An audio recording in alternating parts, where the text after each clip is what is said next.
মা মরা মেয়ে মিনু, বাবা জন্মের আগেই মারা গেছে। সে মানুষ হচ্ছে এক দূর সম্পর্কের পিসিমার বাড়িতে। বয়স মাত্র 10, কিন্তু এই বয়সেই সব রকম কাজ করতে পারে সে। সব রকম কাজই করতে হয়। লোকে অবশ্য বলে যোগেন বসাক মহৎ লোক বলেই অনাথা বোবা মেয়েটাকে আশ্রয় দিয়েছেন। মহৎ হয়ে সুবিধাই হয়েছে যোগেন বসাকের। পেট ভাতায় এমন সর্বগুণান্বিত 24 ঘন্টার চাকরানি পাওয়া শক্ত হতো তার পক্ষে। বোবা হওয়াতে আরো সুবিধা হয়েছে, নীরবে কাজ করে। মিনু শুধু বোবা নয়, ঈষৎ কালাও। অনেক চেঁচিয়ে বললে তবে শুনতে পায়। সব কথা শোনার দরকারও হয় না তার।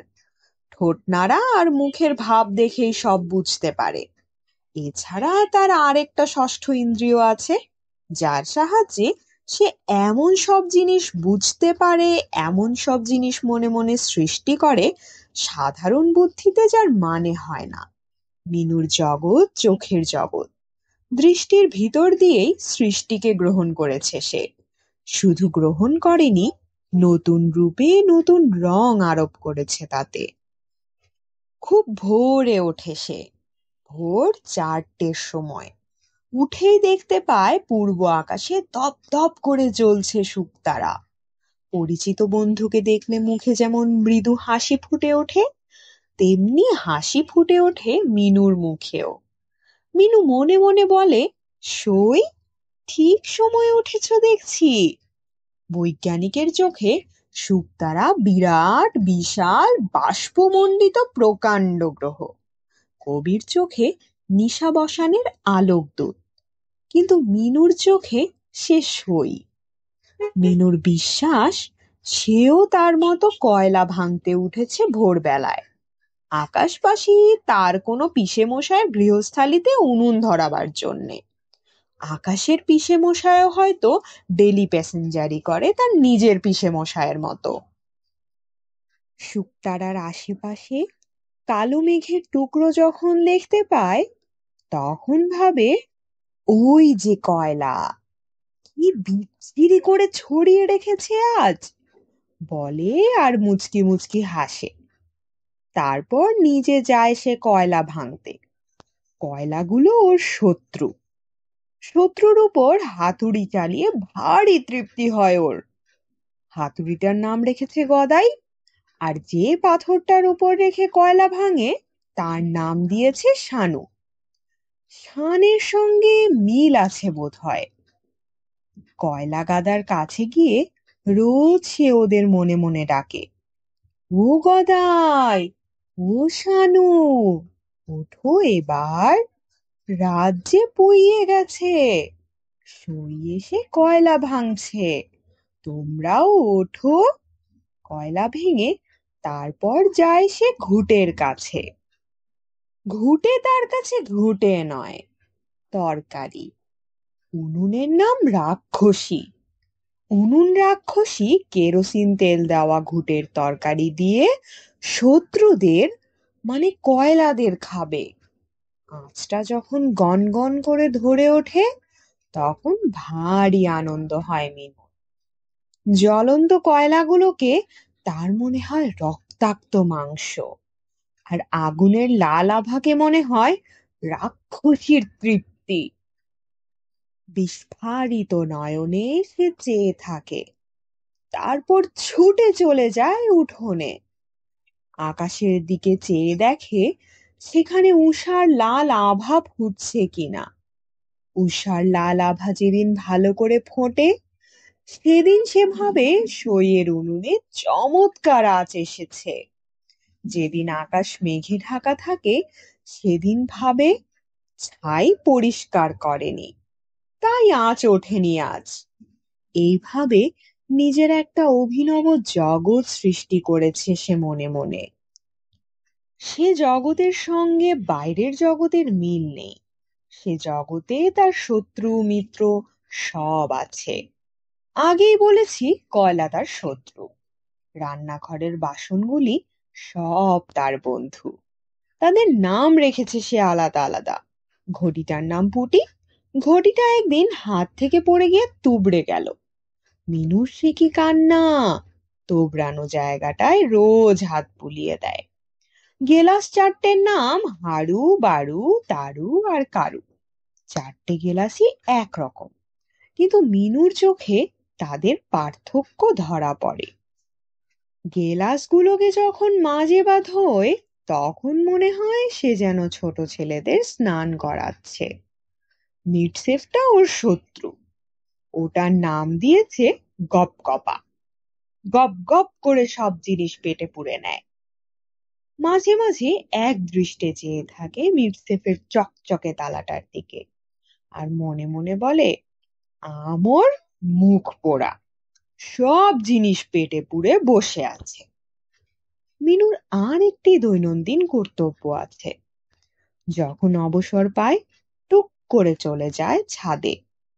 ছাদ থেকে একটা বড় কাঁঠাল গাছ দেখা যায়। কাঁঠাল গাছের মাথার দিক থেকে একটা সরু শুকনো ডাল বেরিয়ে আছে। সেই ডালটার দিকে সাগ্রহে চেয়ে থাকে মিনু। মনে হয় তার সমস্ত অন্তর যেন তার দৃষ্টিপথে বেরিয়ে গিয়ে আশ্রয় করেছে ওই ডালটাকে। এর কারণ আছে। তার জন্মের পূর্বেই তার বাবার মৃত্যু হয়েছিল। বাবাকে সে দেখেনি। অনেক দিন আগে তার মাসিমা তার কানের কাছে চিৎকার করে একটা বিস্ময়কর খবর বলেছিল। তার বাবা নাকি বিদেশ গেছে, অনেক দূর বিদেশ। মিনু বড় হলে তার কাছে ফিরে আসবে, হয়তো তার কোলেই আসবে। মিনু বুঝতে পারেনি ব্যাপারটা ভালো করে। একটা জিনিস কেবল তার মনে গাঁথা হয়েছিল, বাবা ফিরে আসবে। কবে আসবে? মিনু কত বড় হলে আসবে? কথাটা মাঝে মাঝে ভাবতো সে। এমন সময় একদিন একটা ঘটনা ঘটল। সে সেদিনও ছাদে দাঁড়িয়েছিল। দেখতে পেল পাশের বাড়ির টুনুর বাবা এলো বিদেশ থেকে অনেক জিনিসপত্র নিয়ে। আর ঠিক সেই সময়ে তার নজরে পড়ল ওই সরু ডালটায় একটা হলদে পাখিও এসে বসলো। সেদিন থেকে তার বদ্ধ ধারণা হয়ে গেছে, ওই সরু ডালে যেদিন হলদে পাখি এসে আবার বসবে, সেদিনই তার বাবা আসবে বিদেশ থেকে। তাই ফাঁক পেলেই সে ছাদে ওঠে, কাঁঠাল গাছের ওই সরু ডালটার দিকে চেয়ে থাকে। হলদে পাখি কিন্তু আর এসে বসে না, তবু রোজ একবার ছাদে ওঠে মিনু। এটা তার দৈনন্দিন কর্তব্যের মধ্যে একটা। এর কয়েকদিন পর রাত্রে কম্প দিয়ে জ্বর এলো তার। কাউকে কিছু বললে না। মনে হলো জ্বর হওয়াটাও বুঝি অপরাধ একটা। ভোরে ঘুম ভেঙে গেল। রোজ যেমন কয়লা ভাঙতে যায় সেদিনও তেমনি গেল। সেদিনও চোখে পড়ল শুকতারাটা দপদপ করে জ্বলছে। মনে মনে বলল, সই, এসেছিস?